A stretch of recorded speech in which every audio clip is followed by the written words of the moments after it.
कल्पना करो एक ऐसा दैत्य जिसे न दिन मार सके, न रात, न मनुष्य, न पशु, न धरती पर, न आकाश में। उसे लगा अब वो अमर है। लेकिन भगवान विष्णु ने लिया ऐसा रूप जो न पूरी तरह मनुष्य था, न पूरी तरह पशु। वो था नरसिंह अवतार। बहुत समय पहले धरती पर एक अत्यंत शक्तिशाली असुर राजा राज करता था, हिरण्यकश्यप। उसने वर्षों तक कठोर तपस्या की। प्रसन्न होकर ब्रह्मा जी ने उसे वरदान दिया, न कोई मनुष्य उसे मार सकेगा, न कोई पशु, न दिन में न रात में, न धरती पर न आकाश में। ये वरदान उसे अजेय बना गया और धीरे धीरे उसका अहंकार आसमान छूने लगा। उसने घोषणा कर दी, मेरे अलावा किसी की पूजा नहीं होगी। जो भी विष्णु का नाम लेगा उसे दंड मिलेगा। लेकिन उसी महल में उसका अपना पुत्र था, प्रहलाद, नन्हा सा बालक, पर हृदय में अटूट भक्ति। वो हर समय केवल एक ही नाम जपता, विष्णु। जब हिरण्यकश्यप को यह पता चला तो उसका क्रोध भड़क उठा। उसने प्रहलाद को समझाया, धमकाया, डराया, लेकिन प्रहलाद शांत स्वर में कहता, पिताश्री, मेरे भगवान तो विष्णु हैं। क्रोधित होकर राजा ने अपने ही पुत्र को मारने के प्रयास शुरू कर दिए।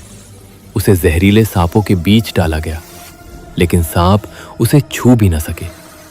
उसे उग्र हाथियों के सामने फेंका गया, लेकिन हाथी शांत हो गए। उसे ऊंचे पर्वत से गिराया गया, लेकिन वो सुरक्षित नीचे उतर आया। हर बार भक्ति उसकी ढाल बन गई। राजा हैरान था, ये बालक बच कैसे जाता है।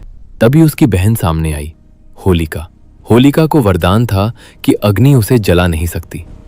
उसने कहा, भैया चिंता मत कीजिए, मैं प्रहलाद को गोद में लेकर अग्नि में बैठूंगी। मैं बच जाऊंगी और ये जल जाएगा।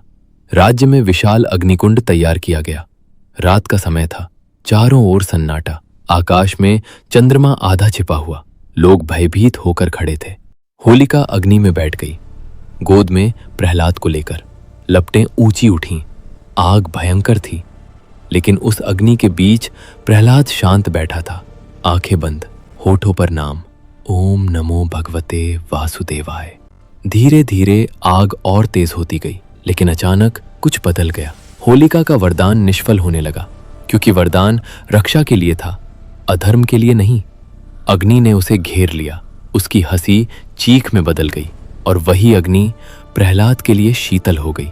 कुछ ही क्षणों में होलिका भस्म हो गई, लेकिन प्रहलाद सुरक्षित बाहर आ गया। होलिका जल चुकी थी, लेकिन आग अभी बुझी नहीं थी।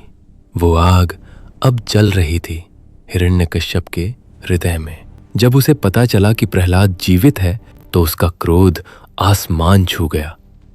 ये असंभव है, वो गर्जा। कौन बचाता है इस बालक को? उसने तुरंत आदेश दिया, प्रहलाद को दरबार में लाया जाए।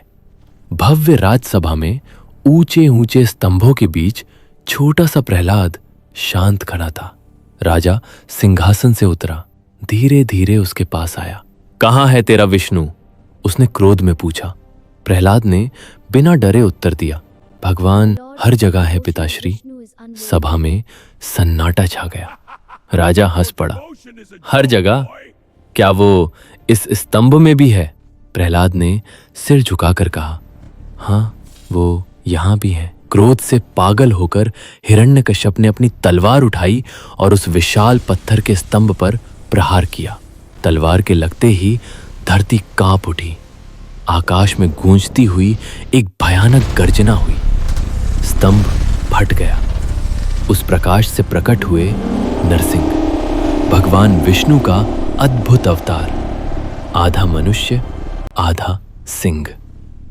समय था संध्या, न दिन न रात। उन्होंने हिरण्यकश्यप को पकड़ लिया। उसे राजमहल की देहरी पर ले आए, न भीतर न बाहर।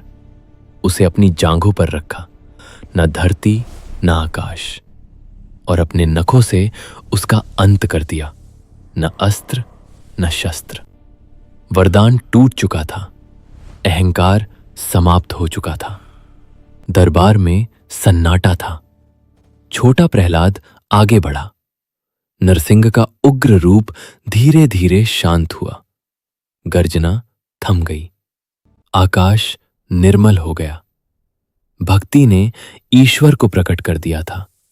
जिसने स्वयं को भगवान समझ लिया था, वो भगवान की ही योजना में फंस गया, और जिसने केवल भगवान का नाम लिया, वो स्वयं भगवान की गोद में सुरक्षित हो गया।